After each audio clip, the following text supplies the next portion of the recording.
हिंदुस्तान के इतिहास में कुछ लड़ाइयां सिर्फ जमीन के लिए नहीं लड़ी गईं, वो लड़ी गई पहचान और स्वाभिमान के लिए।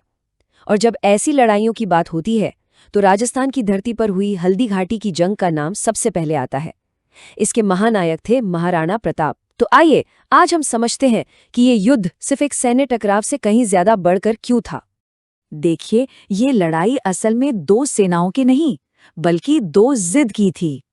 एक तरफ था अकबर का विशाल मुगल साम्राज्य, जिसकी ताकत के आगे सब झुक रहे थे, और दूसरी तरफ था मेवाड़ का स्वाभिमान, जो अपनी आजादी के लिए सर कटाने को तैयार था, पर सर झुकाने को नहीं। तो सवाल ये उठता है कि आखिर ये नौबत आई ही क्यों? कैसे एक छोटा सा राज्य उस वक्त के सबसे ताकतवर सम्राट से टकराने की हिम्मत कर बैठा? चलिए इस कहानी को जरा शुरू से समझते हैं। जरा सोचिए, 16वीं सदी का दौर है। अकबर के नेतृत्व में मुगल साम्राज्य एक ऐसी आंधी की तरह था जिसके सामने कोई टिक नहीं पा रहा था। हिंदुस्तान का लगभग हर बड़ा राज्य मुगल झंडे के नीचे आ चुका था, और उनकी ताकत को ललकारना मतलब सीधे सीधे अपनी बर्बादी को दावत देना था। लेकिन उस आंधी के सामने एक चट्टान की तरह अड़िग खड़ा था मेवाड़, और इस चट्टान का नाम था महाराणा प्रताप। उनके लिए अपनी मिट्टी की आजादी और अपने लोगों के स्वाभिमान से बढ़कर कुछ भी नहीं था। उन्होंने साफ कह दिया, गुलामी मंजूर नहीं। ऐसा नहीं था कि सीधे जंग छिड़ गई। अकबर ने कई बार बातचीत से मेवाड़ को अपने साम्राज्य में मिलाने की कोशिश की, दूत भेजे, समझौते की पेशकश की, लेकिन जब बात आजादी पर आ जाए तो समझौते नहीं होते। और आखिर में जब सारी कोशिशें नाकाम हो गई तो फैसला तलवारों को ही करना था। युद्ध का ऐलान हो गया। तो अब जंग तो तय हो चुकी थी, लेकिन जब दोनों सेनाएं मैदान में उतरीं तो ये लड़ाई कहीं से भी बराबरी की नहीं थी, बिल्कुल भी नहीं। दोनों सेनाओं के आकार में जमीन आसमान का फर्क था। एक तरफ थी मुगलों की विशाल सेना, जिसमें करीब करीब 40,000 सिपाही थे, और दूसरी तरफ महाराणा प्रताप के साथ थे मुश्किल से 20,000 बहादुर। मतलब सामने वाली फौज आपसे आकार में दुगनी थी। लेकिन जैसे कहते हैं ना, जंग सिर्फ गिनती से नहीं, हिम्मत से जीती जाती है।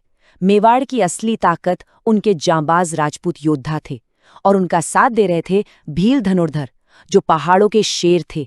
उन्हें अपनी जमीन का कोना कोना पता था। ये उनका घर था और वो इसकी रक्षा करना जानते थे। और ये महासंग्राम हुआ उस ऐतिहासिक जगह पर जिसका नाम है हल्दी घाटी। आपको पता है इसका नाम हल्दी घाटी क्यों है? क्योंकि वहां की मिट्टी का रंग बिल्कुल हल्दी जैसा पीला है। एक छोटा सा फैक्ट, लेकिन इस कहानी में एक और रंग जोड़ देता है। तो मैदान सज चुका था, तलवारें म्यान से बाहर थीं, लेकिन इस भयानक युद्ध के शोर के बीच एक ऐसा लम्हा आया जो इस जंग की पहचान बन गया, हमेशा के लिए। तारीख थी 18 जून 1576। सुबह का वक्त था और हल्दी घाटी की तंग घाटी में दोनों सेनाएं आमने सामने थीं। हवा में सिर्फ तलवारों की झंकार नहीं, बल्कि एक गहरा तनाव था। इतिहास सांस थामे देख रहा था। तो इस पूरी जंग में वो एक पल कौन सा था?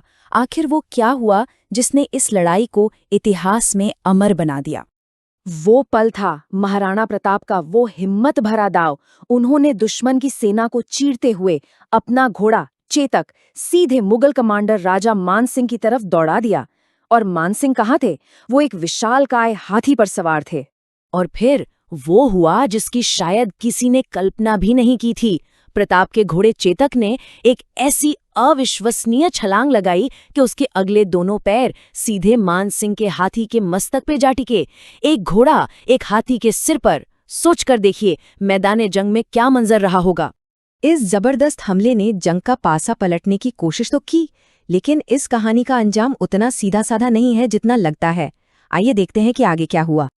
उसी हमले में चेतक का एक पैर बुरी तरह जख्मी हो गया था, लेकिन उस वफादार जानवर ने अपनी परवाह नहीं की। वो जख्मी हालत में ही महाराणा प्रताप को मैदान से सुरक्षित निकाल कर ले गया।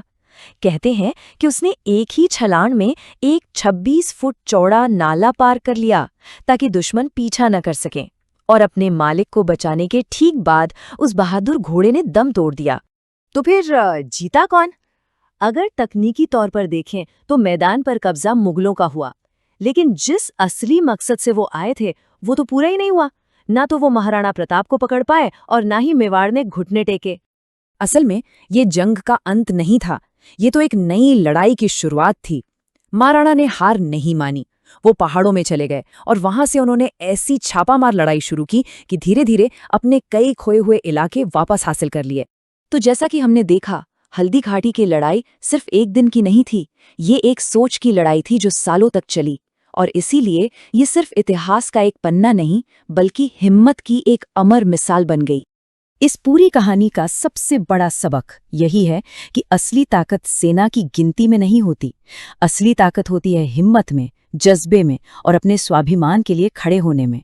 महाराणा प्रताप और उनकी सेना इसका सबसे बड़ा सबूत है।